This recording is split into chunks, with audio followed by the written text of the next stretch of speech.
and anyone else who thinks it's creepy or wrong to talk to little kids about sex and who or what they are doing it with. Right around the same time, Florida Governor Ron DeSantis announced that he would start cracking down on sexually explicit school curriculums and family-friendly, quote-unquote, drag shows. The Human Rights Campaign launched an attack, a coordinated attack on DeSantis.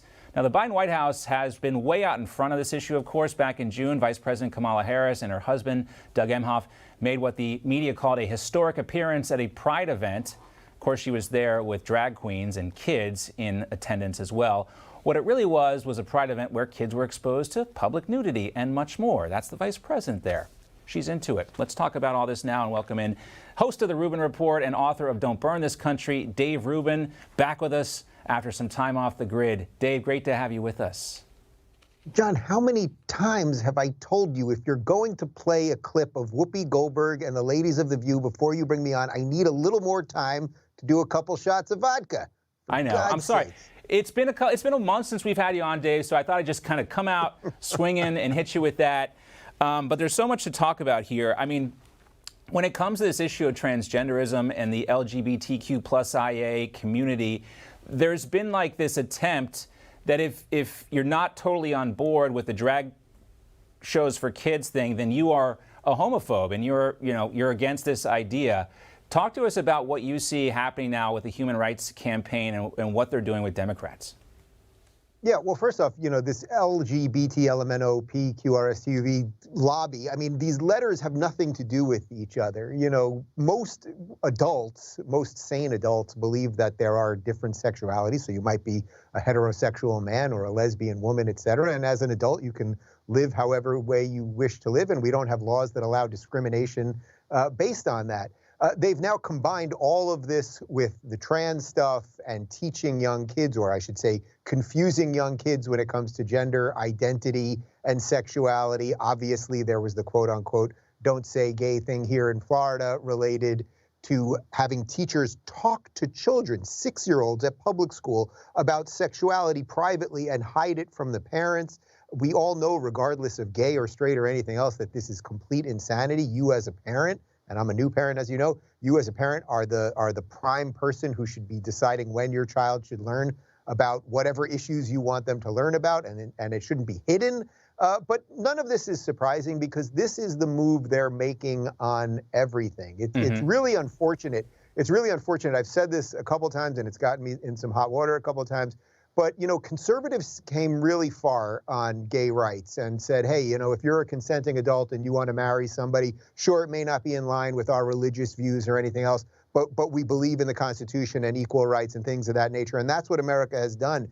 But now this overreach by these radical leftist activists and all the woke people and everything else, they're making it seem like the average gay person has anything to do with these drag queen story hours or the rest of this insanity, and it's simply not true. And by the way, credit should be given to Ron DeSantis here because I've even heard him make that distinction. Even a few weeks ago in an interview, he went out of his way to say, I don't think the average gay person wants this and would be insulted by it, and I think he's right, actually.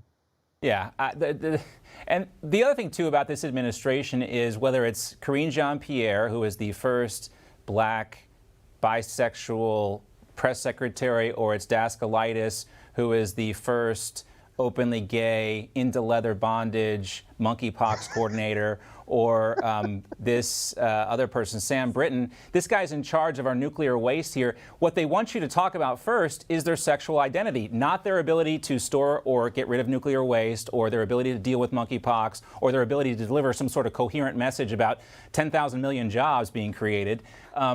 They want you to talk about their sexuality first. And well, John, I think guys like you and I want to focus on results. Of course, and that's what America wants. That's what average people want. People want functional, decent people to be in office. Now, of course, you could be a black lesbian or a straight whatever and be completely competent at your job. But that shouldn't be the qualifier to get the job. You didn't even mention Rachel Levine there. I mean, Rachel Levine has the job as deputy health secretary because he or she or whatever is a trans woman or man. Okay.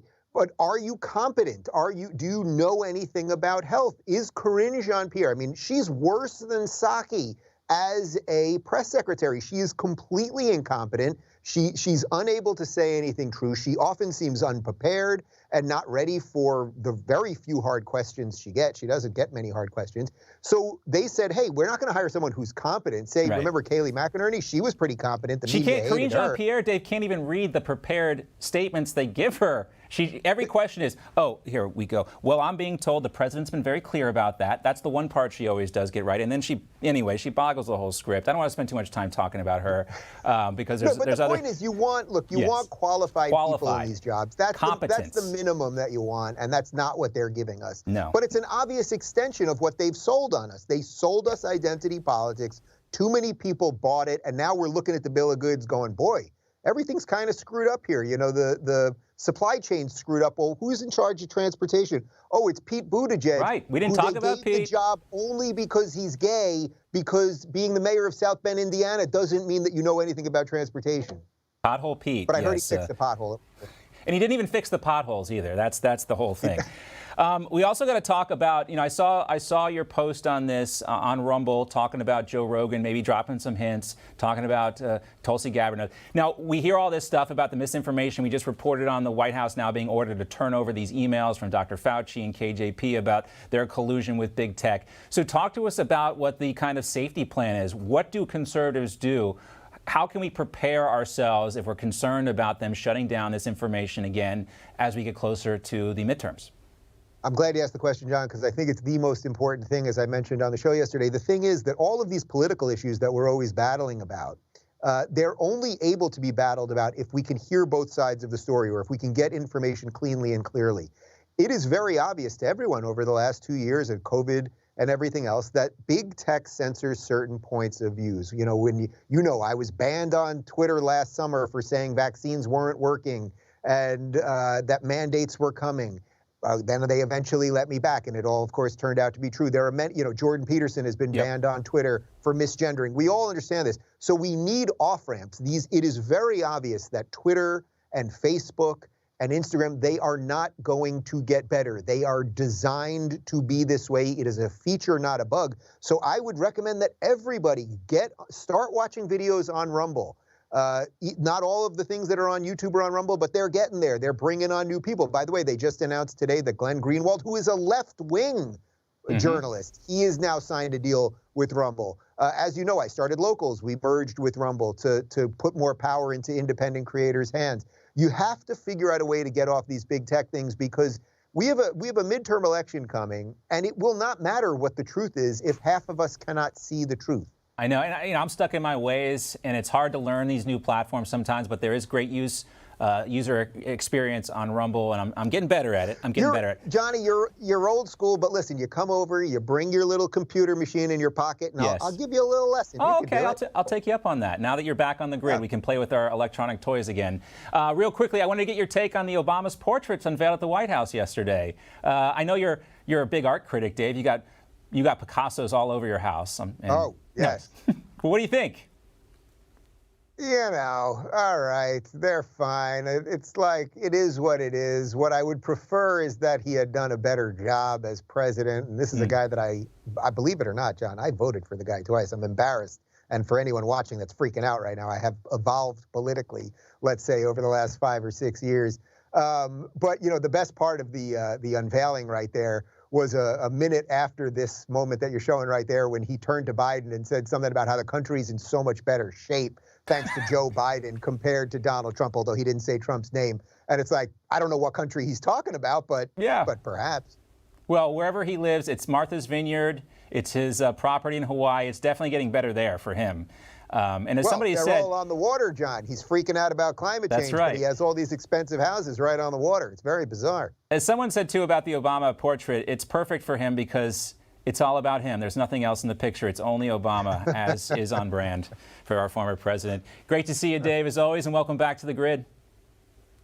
I'd say it's good to be here, but I'm not sure. Yeah. Good to see you, John. See ya. The best is yet to come, Dave, as they say. It is. A good conversation there, always, John. All right, and stay with us.